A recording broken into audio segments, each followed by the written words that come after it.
These days, cooking is becoming more and more popular on TV and in the home. Whilst that's great news, it's really important that we don't forget the basic rules of food safety.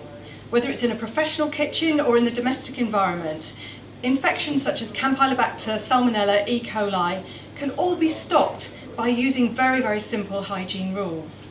Today, we're joined by Shaun Rankin.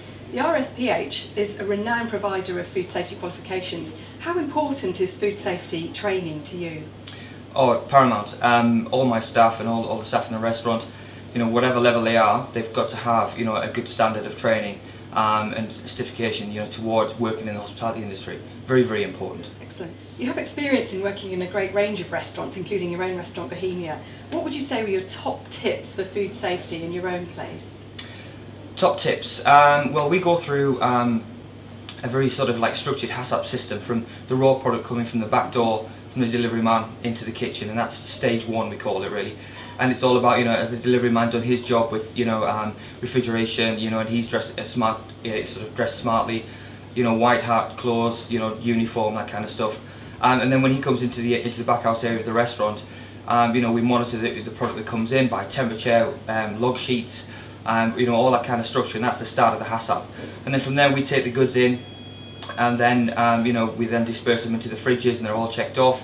And then once we've got that raw product, then it goes into the kitchen environment, and then the main standard points and rules of good HACCP understanding is really looking after your product, making sure that your team are qualified in the establishment, and also their steps now from prepping sort of raw produce, meat, fish, the correct boards, correct knives, correct storage, day dotting, labelling.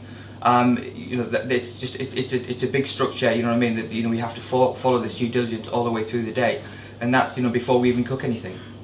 That's great. And do you find you still manage to fit all that into your busy schedule? We have to, yeah. The demands of the hospitality industry is growing. Mm-hmm. We're now more sort of prone to accepting our customer base into our kitchens, such as chef's tables and walk around kitchens. Everybody wants a demonstration, everybody wants a sort of a showcase.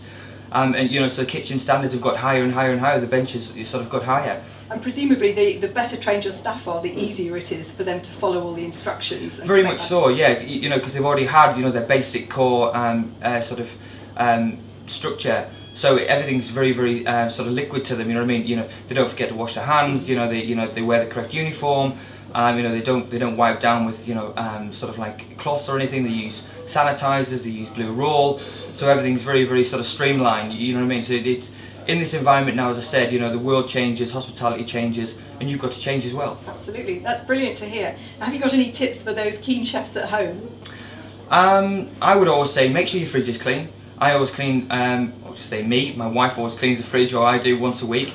We've always got the bottle of sort of Dettol or sort of sanitizer at hand, mm-hmm. and we just use kitchen paper, that kind of stuff, and basically just check your dates on your food, and clean your surfaces, and always make sure if you're sort of prepping poultry or raw fish or raw meat, make sure you sanitize your boards properly at home and clean down properly. And wash your hands as well. And obviously wash your hands, afterwards, which is very, very important. But see, that sort of thing, it's just a natural thing now. I mean, I would prep something, then I'd go and wash my hands, but it's a natural thing now. That's brilliant. Thank you very much. No problem.